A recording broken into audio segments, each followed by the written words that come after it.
Monsieur le ministre, la parole est à monsieur Jean-Christophe Fromentin.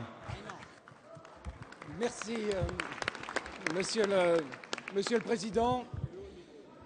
Monsieur le Président, Monsieur le Premier ministre, je crois qu'il est utile, et en tous les cas, le groupe UDI souhaite revenir sur cette circulaire Taubira qu'on vient d'évoquer au début de notre séance. Et je crois que vous avez là l'opportunité de nous aider à clarifier cette position.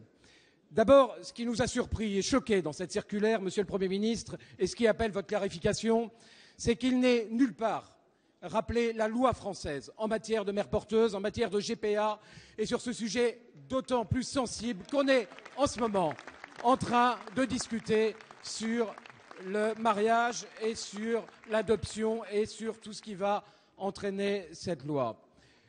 Le deuxième point va directement dans le cadre de ce projet de loi mariage pour tous, sur lequel on a passé plutôt sereinement, je dois le dire, plusieurs heures de discussion hier. L'idée sous-jacente, ce qui sous-tend nos débats, est véritablement la question de l'adoption, la question de la PMA et la question de la GPA, qui a été largement évoquée dans nos débats hier. On a besoin, Monsieur le Premier ministre, d'une clarification de votre part sur ce point-là. Soit la position du gouvernement est pour les mères porteuses, pour la gestation pour autrui, et il faut le préciser. On a besoin de le savoir, et on a besoin de savoir si finalement cette circulaire n'est pas un signe avant-coureur, une première étape. Soit vous êtes contre, et à ce moment-là, il faut aussi, Monsieur le Premier ministre, être beaucoup plus clair.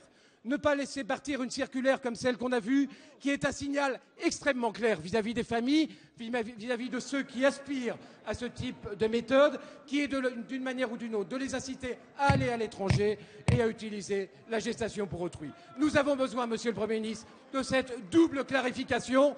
Nous vous demandons expressément de la faire personnellement, solennellement, dans cet hémicycle cet après-midi.